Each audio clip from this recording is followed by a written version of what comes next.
It's upon further reflection where I've begun to diagnose myself as an alcoholic, since the sappy aftertaste of wine has become much more gratifying than my own classic abstemious views.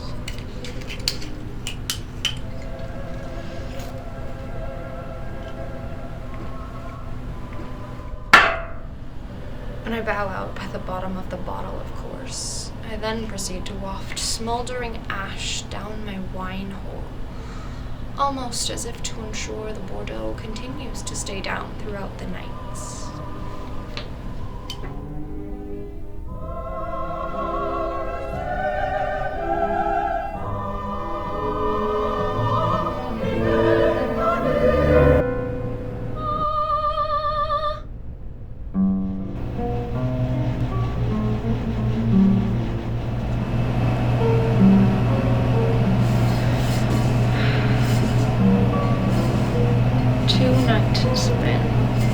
Since I've begun this journey towards mass destruction, towards killing my youthful essence, if you will, shattering the cycle of suffering, between moments of serotonin-filled highs, learning to allow my free, true self to erupt from this cocoon of utter misery.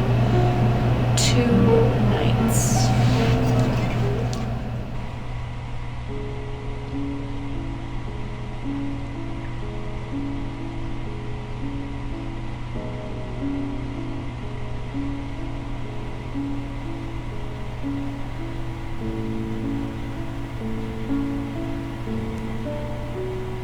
Look upon my battered face, once perfect in every way, symmetrical from hairline to chin, and think about the fleeting moments that arose between the time I thought myself beautiful to the drunken, disfigured slob facing myself here today. I'm not attracted to myself anymore. Now, I do take pride in creating this appearance. Yet the apathy is far heavier than that pride. I do not have a need to meet the guidelines of beauty. You cannot fire me for that. I once had a few partners, a woman here, a man there. The man, you could tell, was desperate for approval. He never received any concrete approval from his mother, far as he could tell. And he was intimidated that I once had a girlfriend much more elegantly beautiful and goddess-like than he could ever land. He made me a song, yet he had the audacity to perform it out of key, and for that he was forever banished from my sight but a minute later. I think about how I treated Sam from time to time, but the apathy is far too heavy. I've begun to believe that the 2 poisons which I've selected to attack what is left of my pulverized liver and deflated accordion-esque lungs are starting to conspire against me. Normally, when I have such elaborate brain patterns, I light a joint, let one of the many desperate jackals from the production office over, caress the soles of my feet, massaging until their carpal tunnel sets in. They continue the task since it's such a highlight for them to be this close to a star, so they forget their pain and persevere. Their desperate pleads for affection fill my ears and cloud my better judgment. But I don't feel like being seen tonight.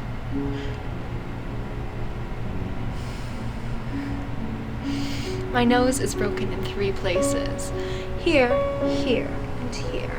All for calling a dear friend a whore, for abandoning me at my time of need and moving to London. She was justified for the blow to my beautiful nose, but in saying that, I was equally justified in calling that skank a whore.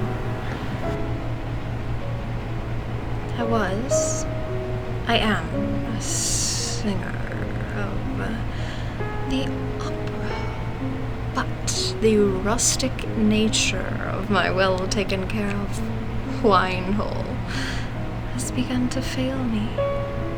I choke up.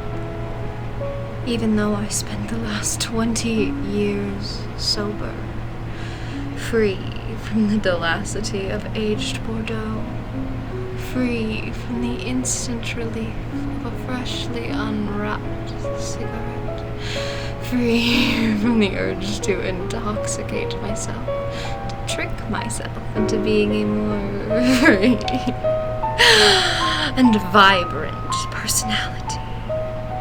Now, when I feel like I'm drowning, I can just pour another drink.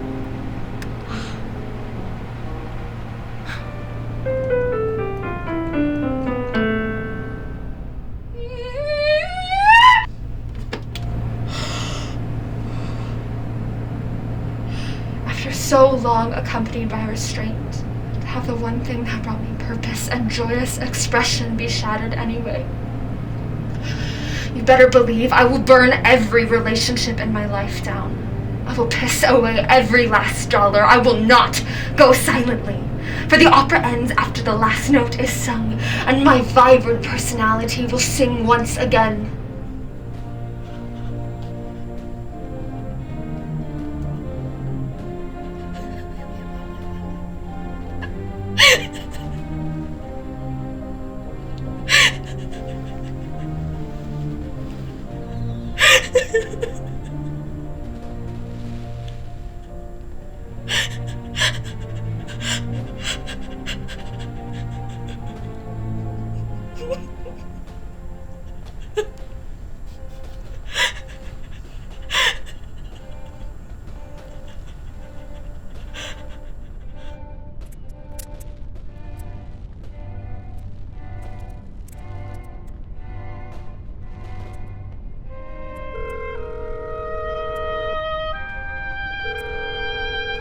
Hello.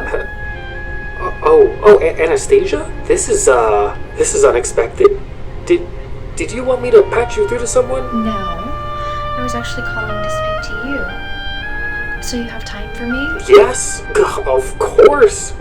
What can I do for you, ma'am? You could tell me what you're wearing, and then you can... That's really loud. Oh, shoot. My apologies, Anastasia. It's the New Year's Eve party. I wasn't invited to any party. Really? That's weird. Well, there's a lot of drinking, so maybe it was to accommodate your sobriety.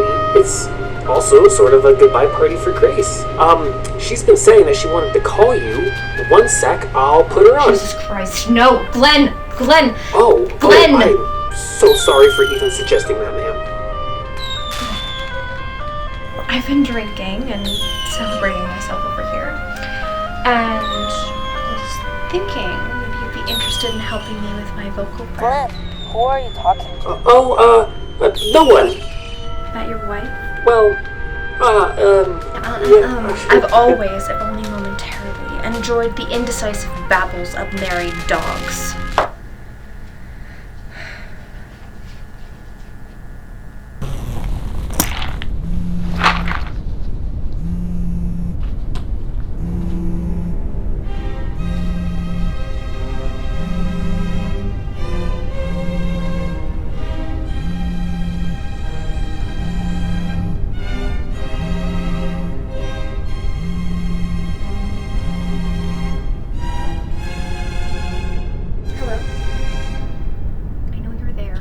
What do you want from me?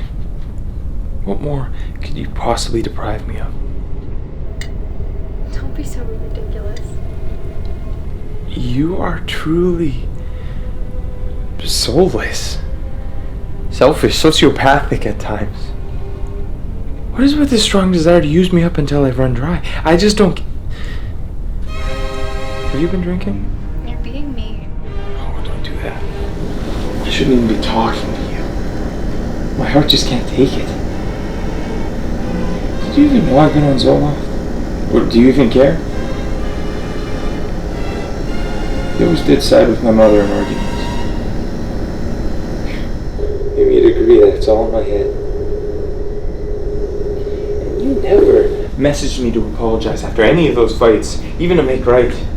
You only call me when you're wasted and you feel like talking about yourself and your problems, your petty problems. I wrote you a song, and you just threw me away like I would. I miss you. Almost every day. I think about you and how I did wrong by you. Won't you do the song for me? I got a flight to catch. I gotta be downtown. I can't make it back in time for that. Over the phone is fine. Just I just want to hear it. Okay.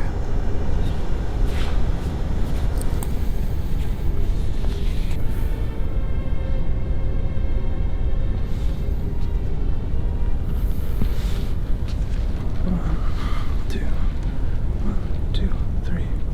Cross through the choices of the plane that you made. Set down your armor, loosen that grip. Stay with me, we'll coexist. A golden voice, step to your wall. Just spare me a moment, heart to heart.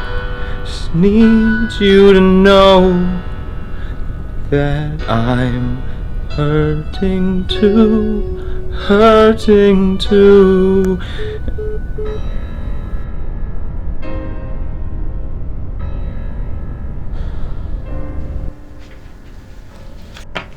This is nothing but a sad footnote transcribed on the end of my story to greatness. I need no friends, no self-control. All I need is myself and the inability to tell people how I really feel. Especially when they're being a whore, moving to London because the rich old cocksucker you choose to adopt your future offspring with sent you. Dance, doggy, dance. Abandon your life, abandon your set partner. I knew you saw me choke up during that private vocal exercise in my dressing room. It made the choice easier for you, didn't it? You think you're protecting me, don't you? That's the thought you convinced your feeble mind to replace the guilt with. Just you wait. Smoke and smoke and drink and drink and drink until I am beyond hungover. Until my stomach must be pumped, the nostrils checked for oxygen flow, my heart peaked for cracks and bumps. When all of this occurs, I will still be turning away in this mind, preparing to be out on the stage again, preparing to prove you wrong in the assumption that I am weak. And then, with a raging headache and strep throat, I will let out the longest and loudest octave ever rung, and then, fuck! Shit hits hard.